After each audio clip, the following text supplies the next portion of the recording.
that you just couldn't survive except by being a slave, you might sign a contract that says, okay, I'll be your slave.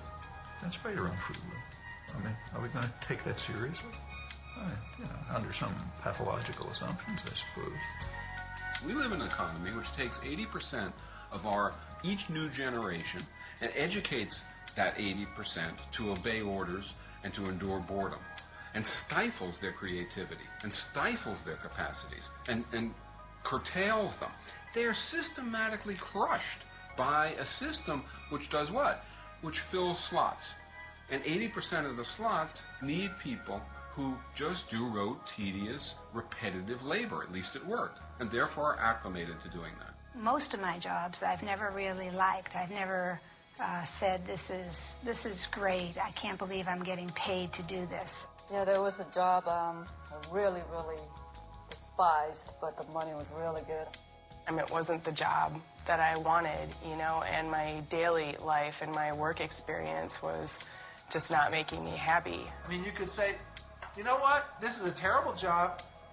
I don't want to do it. It's a free market. You have total choice to not show up under these terrible conditions. At the same time, if you don't, little problem here, you're not going to eat, and your family isn't going to eat. And that's why people do it. Yeah, I really hated that job.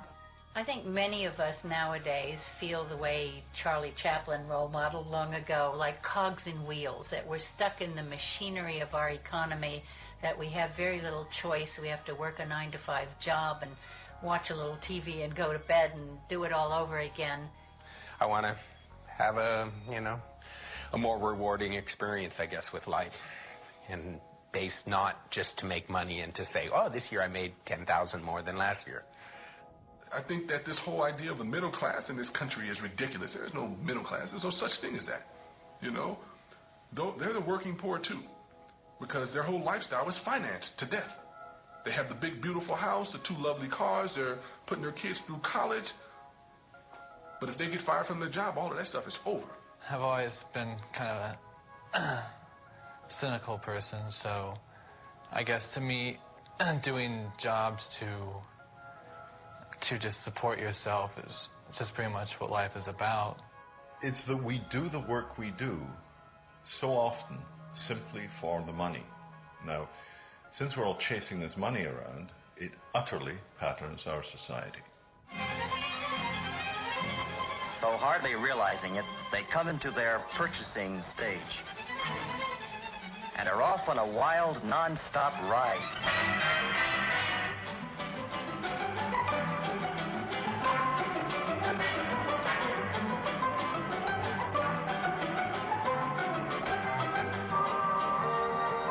It's a happy-go-spending world, reflected in the windows of the suburban shopping centers where they go to buy. I claim there's enough work in the world for everybody, forever. But if you start to have to pay for it with a national money that's scarce, that's making it work into a job, that is going to be another question. Because someone has to borrow that money in order to pay you. As we get rid of more and more and more jobs, we may have to get to a point where we redefine the meaning of work. And you're going to have to find other ways for people to support themselves. Work, there's an infinity of things we can do. We can make every city, every garden, every house a paradise. There's an infinity amount of things to be done to reach there. Don't expect to be paid for it in national money. Don't get that idea. So we have to find another way, what people can do in a post-industrial age.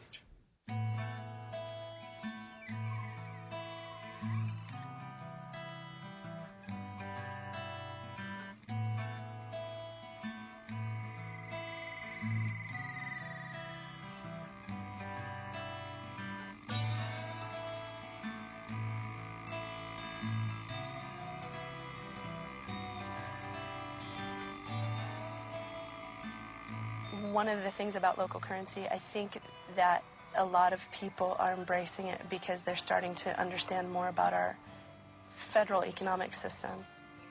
Federal reserve notes don't necessarily serve the best interest of local communities, and local currency can help tip the scales back into that mindset. for some people, if they have river hours and they don't have federal money, we felt like, well, that's fine. We will take them. And it works for us because we have employees here who are willing to be paid in river hours. My name is Mark England, and I'm a registered nurse, and I'm the Director of Clinical Services here at La Clinica. We're not a free clinic. We expect payment, but we also work with people because we understand that people also need to buy food and shelter and other things to keep themselves alive as well. We don't seek to replace federal money in our communities at all. We are hoping to facilitate more exchange beyond what's possible with federal dollars.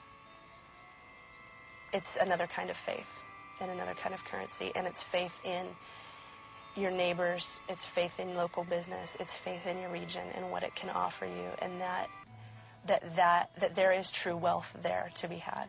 Not many of us remember that this country was built on decentralized issue of currency. By and large, what it meant was that the various regions of the United States could develop in a decentralized way according to the resources and the skills that they had in a region. And that's what created the great diversity and economic wealth of this country. Complementary currency, in my definition, is an agreement in a community to use something, just about anything that they can agree on, as a medium of exchange. That's other than national conventional money.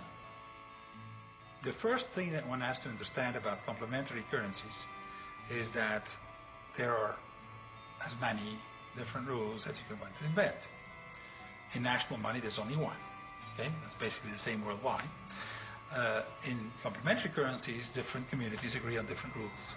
It is complementary because they do not replace national money.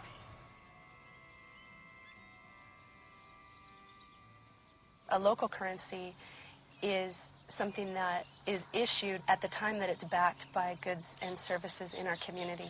And when people advertise in the River Hours Trade Directory, they actually sign a commitment that says that they are backing in whole or in part that currency with their goods or services that they're offering, and that they're also agreeing to accept in whole or part some local currency. So when you get River Hours, it's backed by people in your community, and that's tangible.